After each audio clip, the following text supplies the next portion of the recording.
So I did some experimenting today with the platform Badger. As you guys all know, the work we've been doing with the ELOs, we started using Badge List from a company in San Francisco, I think originally created by teachers. And one of the biggest issues about um, Badge List, well, it's free, which is great. There was no way to kind of create a pathway, if you will, or sort of a step by step where each one of the micro credentials turns out it will lead you into the bigger badge. So if you remember, Veep had the Youth Climate Leadership badge, but it looked like it stacked up so that it wasn't, again, there was no pathway early enough for kids to understand the trajectory of being able to get somewhere. So I spent some time this morning working within the Badger platform and then exploring this Badger pathways. I'm going to send you a link to this article because this is a gentleman who's reviewing the importance of what has happened in terms of these pathways and how you can unbundle and you can start stacking credentials in the Badger system and how much of a big deal it happens to be. Because what he's pointing out and what we can talk about at another point is that in that pathway on Badger, we can stack different micro credentials from all kinds of different credentialing folks. So I could go ahead, instead of just having something that I've created, I could make sure that one of these in this sequence might be from a Digital Promise credential or somebody from Credly or having participated in a library event that's been functioning like that where you've earned a badge. And so those can already be baked into the system. So let me show you what it looks like a little bit, because my ask for you is that you come in and you just, as a user, take a look at this example one. So I'm in my Badger account right now. This is my own account. I don't have any badges that I've earned from anybody else, but they would stack up here. If, in fact, I had a whole bunch of badges and I wanted to put them in collections, almost like folders or organizational schema, if you will, here's collections. We can create a number of issuers, and so I'm experimenting with this Tarrant Institute issuer. So what you'll see here is that I've created a whole series of badges, and I was thinking about our action research work, the modules that we've been doing at MGI, and how we created that the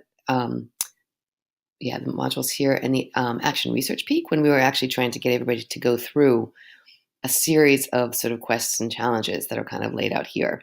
So you would be earning all of these series of badges, but you'd have to be doing these quests, and how complicated that was to be able to show people that it was a movement through a sequence again. So the issuers, Tarrant Institute for now, I'm imagining what it is if we were to take that action research work that we did and turn that into a pathway. Right now, just in regular Badger and the Badger account, you'll see that there are a whole bunch of these.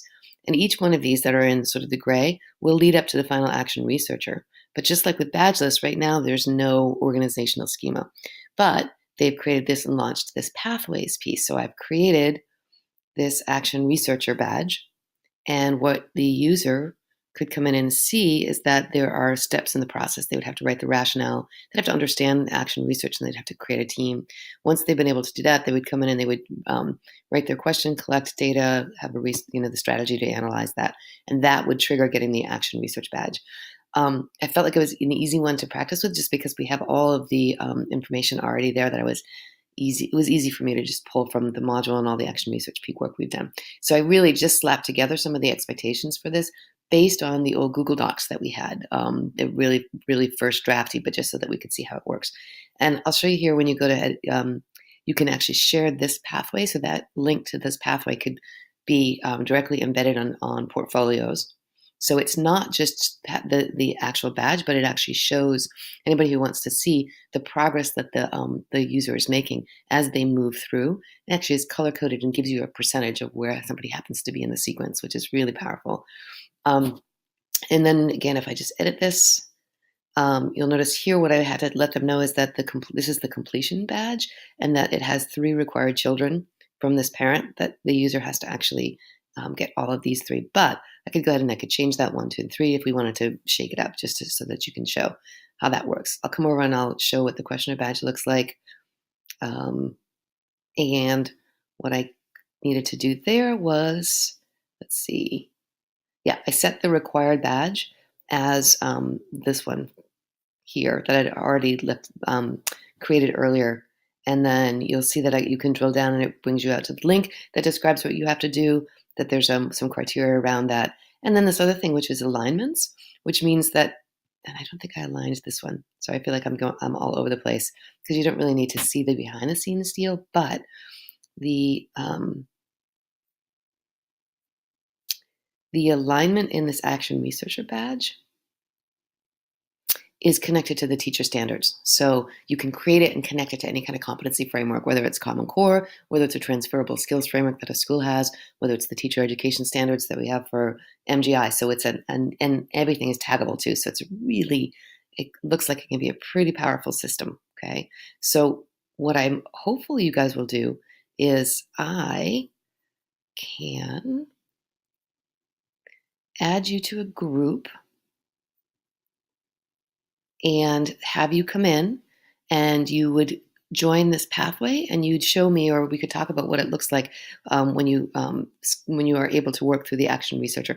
I'm not, again, suggesting that you do all of the work, but that you just kind of reflect on what this pathway looks like and the possibilities for us to move forward with Badger.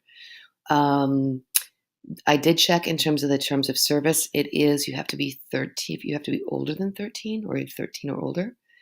And so what that worries me about is that does that mean that if we were to use Badger with our ELO grant work with TRI in the middle schools, does that mean only the 8th grade students could participate in this? So I want to have a conversation with you guys about that too. Anyway, I'm really very much excited about this pathways thing. I think this is really going to be a big deal. And I think that it's going to have broader applications for all the work, including anything we want to do to do some teacher professional development around personalized learning, whether it's through MGI or Tarrant or whatever. So looking forward to having a conversation with all of you about this.